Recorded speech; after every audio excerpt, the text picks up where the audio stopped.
Мир и свободу Украине и России. Peace and freedom to the people of Ukraine and Russia.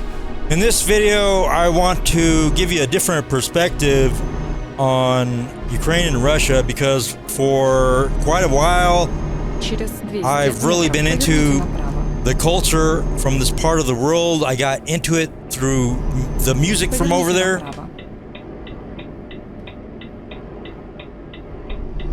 I follow vloggers from Ukraine and Russia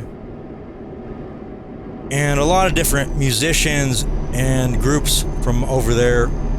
So I have no animosity towards the people, the actual citizens of either country.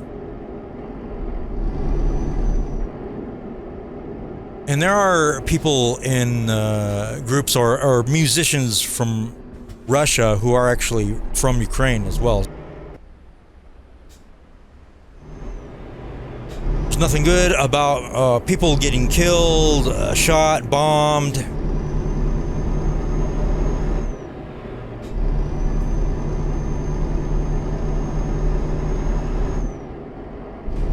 Their houses getting destroyed, their cities getting destroyed, having to leave their country.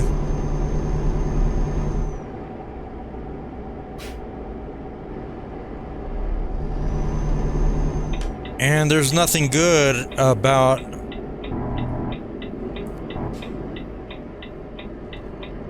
a country becoming the next North Korea either. You know, in some other videos, I'll talk about some good things about Ukraine and Russia.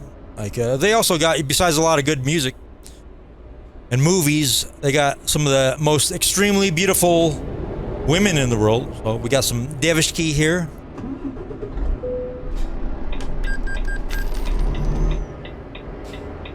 So we'll talk about that kind of stuff in a different video. But in this video, I want to focus on the protesters in Russia.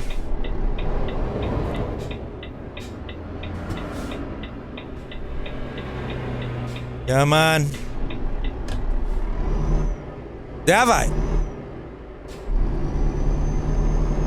And the media censorship in Russia. Censorship, especially against the war.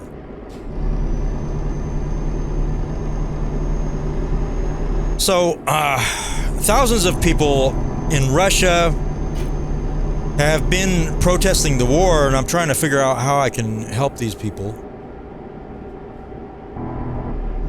If there's anything I can do. And last I checked, over 8,000 of these protesters in Russia have been detained. Some of them are going to trial as well. So you can be detained, treated very badly, dragged off to the paddy wagon, you can be fined, you can be accused of all kinds of nonsense. You can be accused of being an extremist, inciting violence or whatever.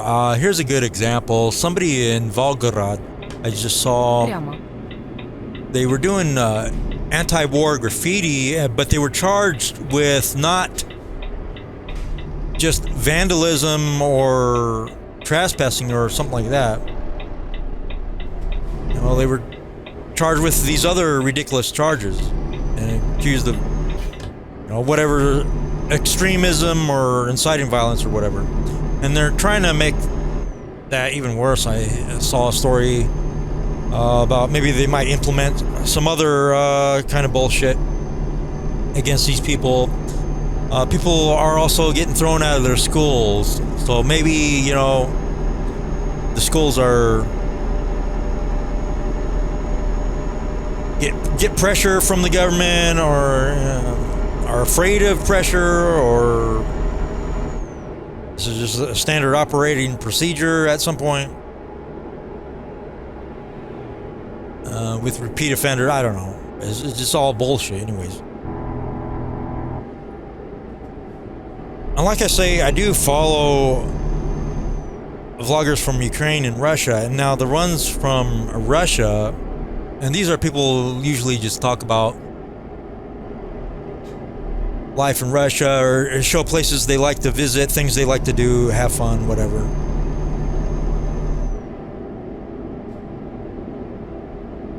You know, they don't talk too much, or they try not, they make a point not to talk about politics. Once in a while, they'll mention just a little thing here, like about the fact that they don't really support Putin. You know, it'll be brief, or they won't really elaborate, or it'll be maybe something funny.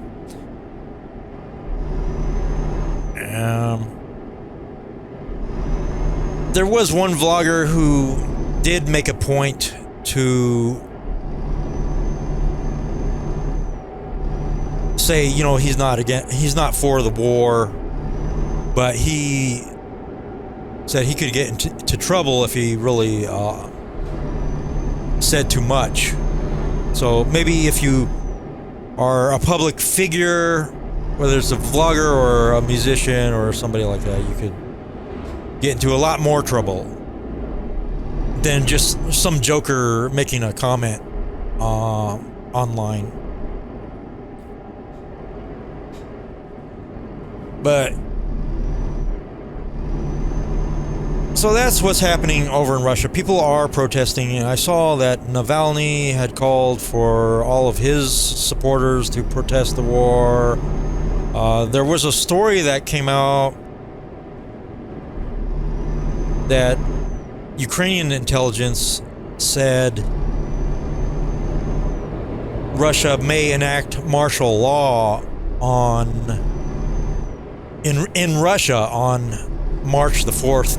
Now that did not happen, but one consequence of that, if they did call for martial law, would be there would be absolutely no protests of any kind allowed. There were some other weird consequences that could happen if they called for martial law, but the consequences seem to depend on why martial law would be implemented. But I think people are going to keep protesting because look what's happening to their country because of this shit. And you know, the actual citizens, you know, they don't deserve these consequences. There's some loshidi here, some horses.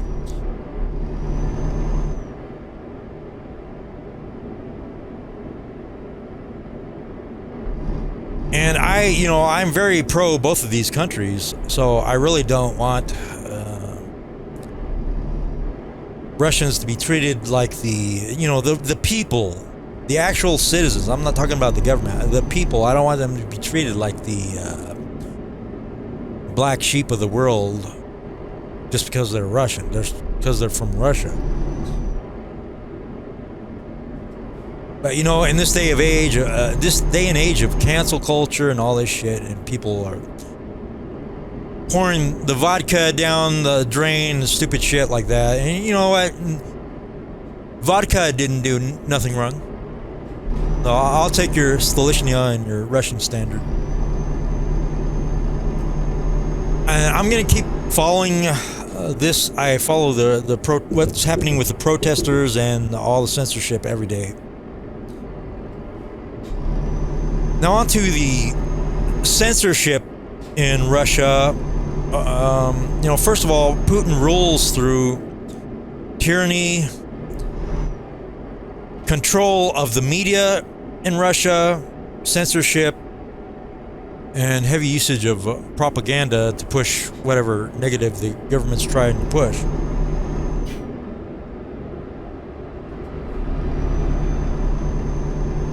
So if they don't like the story you published, if they don't like the sources, if they don't like the words you used, they'll come down on you. Well, especially about the war, they're coming down on people because they don't even want the media over there to call it a war. They don't want you to use the word invasion or attack either. They want you to call it a special military operation. It's officially a special military operation in Donbass. Extra special with extra cheese. And that's not the case for us, so it's hard for more independent leaning outlets or just anybody trying to do a good job or trying to be honest, I guess. It's hard for them to cover this without getting into trouble, because the government doesn't like the truth. It doesn't like a lot of shit that's actually happening, and they have silenced some media outlets. Now, the irony is they're happy to censor and silence, ban media outlets over there, right? But they are complaining, that regime is complaining about their media outlets like RT or Radio Sputnik getting censored in the West. The outlets that especially push their narrative, that are really dedicated to it. They're mad that those outlets are getting censored in the West, removed from platforms and whatever. This right here says Sputnik, and it looks like a liquor store. So you get drunk and you blast off.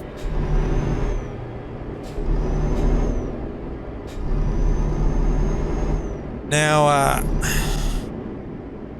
thought that level of hypocrisy only existed over here because, the censorship, the deplatforming is getting a lot worse over here. But it's been worse in Russia for a while, and it's getting worse during this wartime.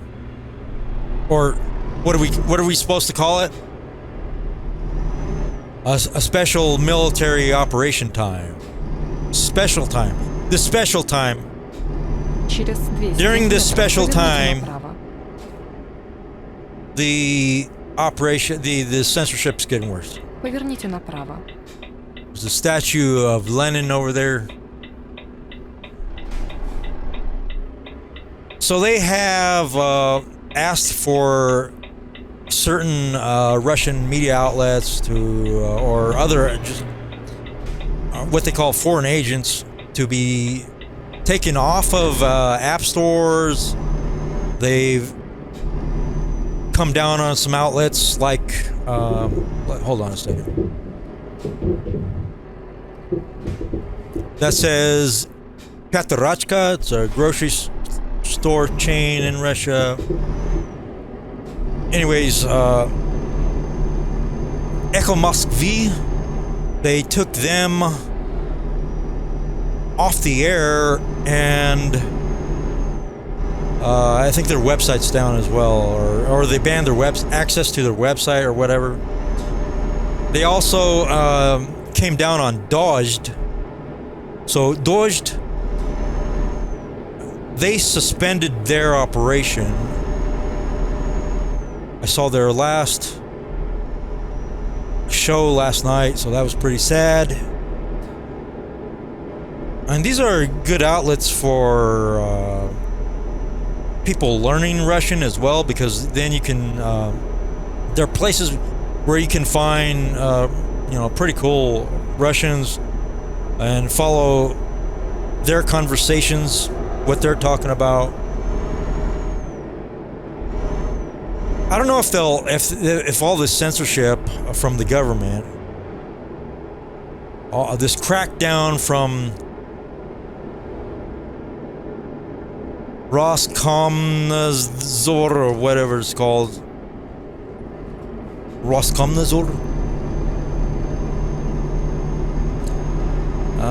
will affect Голос Ameriki, the voice of America. So that's a look into the protests over in Russia and the increasing crackdown on media coverage. A crackdown on the Russian side.